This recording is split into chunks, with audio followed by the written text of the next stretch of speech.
एक था भिखारी।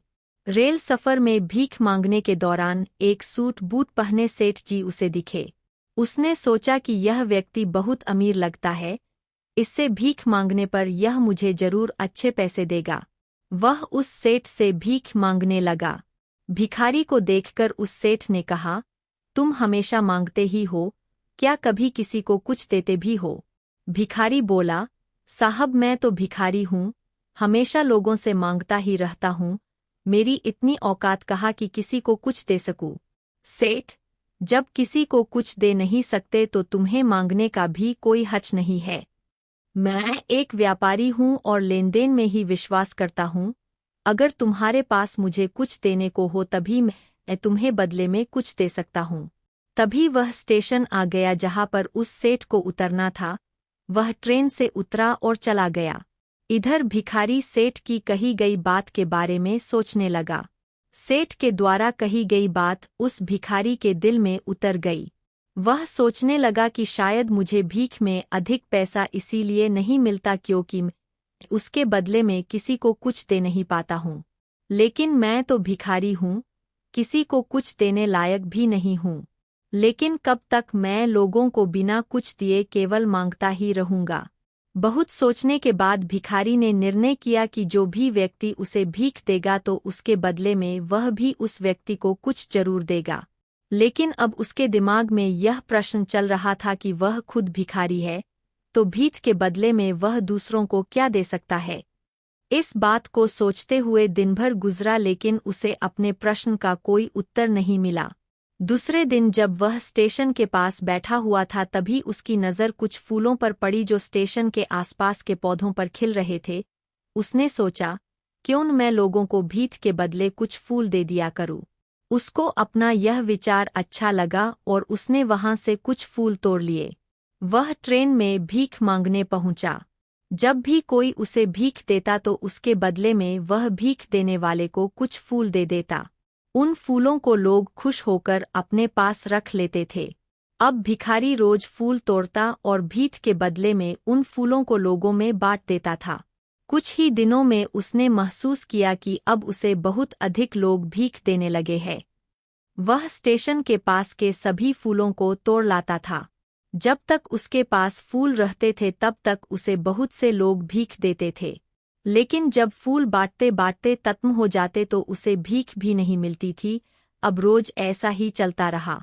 एक दिन जब वह भीख मांग रहा था तो उसने देखा कि वही सेठ ट्रेन में बैठे हैं, जिसकी वजह से उसे भीख के बदले फूल देने की प्रेरणा मिली थी।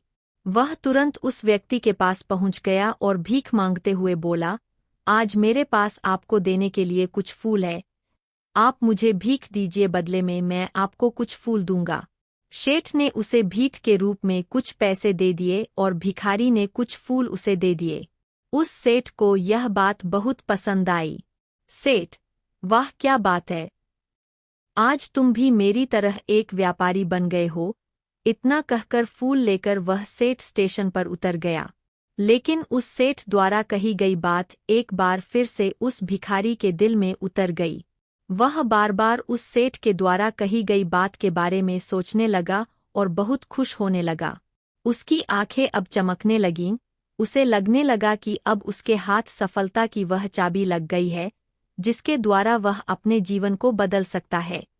वह तुरंत ट्रेन से नीचे उतरा और उत्साहित होकर बहुत तेज आवाज में ऊपर आसमान की ओर देखकर बोला, मैं भिखारी नहीं हूँ, मैं तो एक व्यापारी हूँ। मैं भी उस सेठ जैसा बन सकता हूँ, मैं भी अमीर बन सकता हूँ। लोगों ने उसे देखा तो सोचा कि शायद यह भिखारी पागल हो गया है। अगले दिन से वह भिखारी उस स्टेशन पर फिर कभी नहीं दिखा। एक वर्ष बाद इसी स्टेशन पर दो व्यक्ति सूट बूट पहने हुए यात्रा कर रहे थे। दोनों ने एक दूसरे को देखा तो उनमें से एक ने दूसरे को हाथ जोड़कर प्रणाम किया और कहा, क्या आपने मुझे पहचाना? सेठ, नहीं तो शायद हम लोग पहली बार मिल रहे हैं। भिखारी, सेठ जी, आप याद कीजिए, हम पहली बार नहीं बल्कि तीसरी बार मिल रहे हैं। सेठ, मुझे याद नहीं आ रहा, वैसे हम पहले 2 बार कब मिले थे? अब पहला व्यक्ति मुस्कुराया और बोला, हम पहले भी 2 बार इसी ट्रेन में मिले थे, मैं वही भिखारी हूँ जिसको आपने पहली मुलाकात में बताया कि मुझे जीवन में क्या करना चाहिए और दूसरी मुलाकात में बताया कि मैं वास्तव में कौन हूँ। नतीजा यह निकला कि आज मैं फूलों का एक बहुत बड़ा व्यापारी हूँ और इसी व्यापार के काम से दूसरे शहर जा रहा हूँ। आपने मुझे पहली मुलाकात में प्रकृति का नियम बताया था, जिसके अनुसार हमें तभी कुछ मिलता है जब हम कुछ देते हैं। लेन देन का यह नियम वास्तव में काम करता है। मैंने यह बहुत अच्छी तरह महसूस किया है, लेकिन मैं खुद को हमेशा भिखारी ही समझता रहा।